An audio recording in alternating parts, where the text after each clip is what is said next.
Welcome back to our Unboxed. Today we are PC building, not just any old PC. As I'm sure many of you are painfully aware of by now, building a new PC or even upgrading an old one is no easy task with heavily inflated memory and graphics card prices. We've covered the situation in quite a bit of depth on the channel over the past few weeks, and the only real solution that we've been able to come up with for would-be buyers is to wait. Just wait. That's really all you can do now, and while it seems a bit hopeless...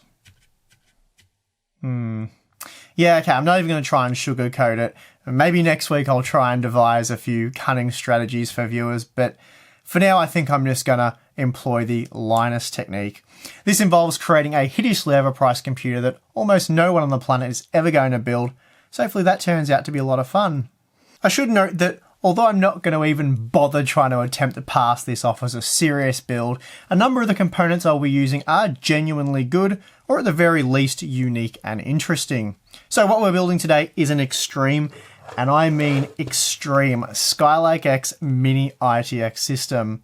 And if it wasn't obvious the title was a bit of a joke, this would be a ludicrous home theatre PC, but it could certainly be used for that purpose if you wanted. What you would use it for? Well, that's up to you and your imagination to work out. Okay, so as for the specs, at the heart, we are of course using the Intel Core i9-7980XE. It seems like the go-to option for YouTubers making ridiculous builds at the moment, so I wanted to get in on that action. For those of you unaware, this is an 18-core, 36-thread high-end desktop processor that costs a cool $2,000 US, and well, that's probably all you really need to know. Making it possible to cram this beast into a mini ITX enclosure is the highly unique ASRock X299E ITX AC, the only X299 mini ITX motherboard in existence. Priced at $400 US, it's also the most expensive mini ITX motherboard to ever exist. However, this niche product is very awesome, offering extreme horsepower in a small form factor, and when compared to almost all micro ATX boards, it's actually better stocked. ASRock's managed to include a 7-phase power design sporting 165-watt TDP processors, which of course includes the 18-core monster that we'll be using. Quad-channel memory support also exists, and the board can support up to 64GB of memory. Dual-band wireless AC, dual gigabit LAN, 6 SATA ports, and 3 M.2 ports, along with loads of USB 3 ports can be found on board as well. When it comes to overclocking, this little tacker has plenty of headroom as well. You'll get a 10-core, 20-thread Core i9-7900X to around 4.5 GHz without much trouble. That said though, if you want to overclock the big boys, ASRock has come up with a solution, and that solution was to team up with BitsPower. This partnership has developed the ASR X299EI RGB nickel monoblock, and what a thing of beauty it is. As you would expect, this monoblock not only cools the CPU, but also replaces the small VRM heatsink, offering far better cooling performance. The massive block is constructed from copper, so it is quite heavy. The block has been given a durable nickel finish in silver, while the top cover is made from acrylic, though much of that cover is covered by a thin aluminium panel, which looks quite good. For those of you wondering, the monoblock costs $170 US. Along with the monoblock, we were also provided the BitsPower Leviathan Slim 240mm all-in-one liquid cooler kit, valued at $190 US. Now, we could have gone with some crazy custom liquid cooling bits here and spent significantly more money and time, but for now, this powerful yet simple all-in-one solution will do nicely. It makes for a quick and easy install, or at least I hope it will in our case, which is the Phanteks Enthoo Evolve Shift X. I'm not entirely sure how we'll go stuffing all this hardware into this stretched out mini ITX tower, but we're certainly going to find out in a moment. Also provided for this build is G-Skill's new Ripjaws DDR4 3800 laptop memory. Because the ASRock Mini ITX X299 board still supports quad-channel memory operation, it had to use laptop SODIMM modules. Typically, this would limit you to lower frequency memory, but not in this case. Of course, you can expect to pay a pretty penny, and we found it online for $515 US for the 32GB kit, and that's the very same kit that we'll be using. The awesome thing about this stuff though is that you can simply load up the XMP profile on the ASRock X299E ITX AC, and you're away. The 7980XE can now enjoy memory read and write speeds well in excess of 80 GB per second. Pretty incredible stuff, so I can't wait to get building. Before I do though, here is a quick look at the full specs breakdown of everything going in to this wallet-friendly rig. That's an eye-watering total build cost there, and that's assuming that the RX Vega 64 liquid graphics card was purchased at the $700 US MSRP, which obviously isn't going to be possible right now. And in fact, since release, seeing one selling at the MSRP has been an extremely rare occurrence. Since some 1080 Ti's are selling for around $1,000 US right now, it's fair to say for a high-end video card, you can tack at least another $1,000 onto the total build cost. And that would push us over $7,000 US in total. Anyway, enough talk about crazy high prices. Let's just get building.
Okay, so time for a quick pause as I run into my first major problem. And I don't believe there's an easy way around it, at least not with keeping the components that I definitely want to feature in this build. It is possible to fit a 240mm rad along with a 120mm rad in the Shift X case, but there's only enough room if I believe the rads can probably be up to about 25mm thick and not the 30mm thick that we have on the Bits Power all-in-one liquid cooler. You'd also need to use an SFX power supply and not a full-size ATX power supply. Well, when I say full-size, it's an ATX form power supply, but it is only the 160 millimeters tall that is supported by the case. So technically it does fit, but it's far from ideal, and you can't really use the case as cable management features with a power supply of that length because it covers the hole here in the case where the cables route up through here and then come in. So I've just got, as you can see here, an absolute mess. So that was a mistake. I should have got an SFX power supply. I do have plenty of them laying around, so I could change that out to an SFX unit if I wanted to, but it's not really going to matter because I can't fit this guy in there no matter what power supply I use. And that is because of the radiator. I cannot physically fit this guy down here. So obviously with an SFX power supply, that would afford me a bit more distance here, so that would fit in, but it's not going to fit under this unit here. It's simply too thick to get in there. So I could move this up a little bit more, but then I have the problem of the pump and reservoir, which is ultimately the biggest problem I have here, because if you put in a full-length graphics card like this, you can see that it's going to hit quite clearly the pump and reservoir. I can move this bracket over here a bit to put the card here, so it'll go past the radiator, but it's going to hit the pump and reservoir there, so there's just no way to get that in there, unfortunately. So that's left me with a bit of a problem of how I get a graphics card in this system, because my main concern is getting the cooling in there, because it's really all about that 18 core CPU, but I still want it to have a decent graphics card. Oh, and just before I do get to the graphics card, some of you guys are probably sitting there going, well, you could flip this upside down and yeah, the reservoir would be upside down and you have to flip the whole case over to it if you ever wanted to top it up. One option would be though to flip this upside down and have the pump and reservoir down here, which would be ideal. And I had thought of doing that, but unfortunately the tubing on the other side doesn't reach. And yeah, you can get other tubing and put the fittings on that and then it will reach, but I don't have tubing in that diameter, so I can't do that. It's not a quick and easy thing if I don't have the tubing. So for the moment, this is how it has to stay. If I could turn it around, that might be a way to go about it. And then I could fit longer graphics cards in, not ones with their own radiator, but certainly an air-cooled graphics card would fit.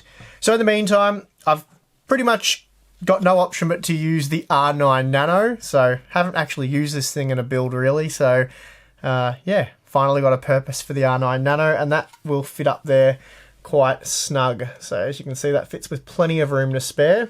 So with that being the case, let's stick the R9 Nano in there, finish the build, and then take a look at it all complete. And yeah, please try to ignore the mess of cables I have here. It was definitely a mistake using a full-size power supply. Well, sort of. I wanted that in there because I do plan to overclock the hell out of the 18-core CPU. I didn't really want to do that with a 500 to 600 watt power supply. 600 watts might be okay. Probably not if I was going to stick this in there. But anyway, that's the situation. Let's get back to building.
Well, that looks pretty fancy, doesn't it?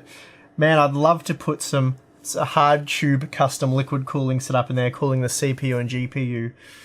That'd be nice. Might be something I'm going to have to do pretty soon, I think. Anyway, it's a bit of a disappointment that I couldn't fit the Vega 64 liquid cooled graphics card in there, or perhaps even a 1080 Ti that's liquid cooled. But for now, I really want to be able to test out that bits power monoblock, so this is the setup I've had to go with. Speaking of which, in a follow-up video, I will be overclocking this 18-core beast. I'll be running a few benchmarks, and of course I'll be monitoring things like temperatures and reporting those back.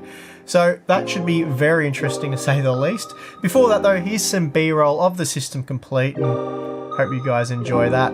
I'm your host, Steve. See you again soon. Thank you.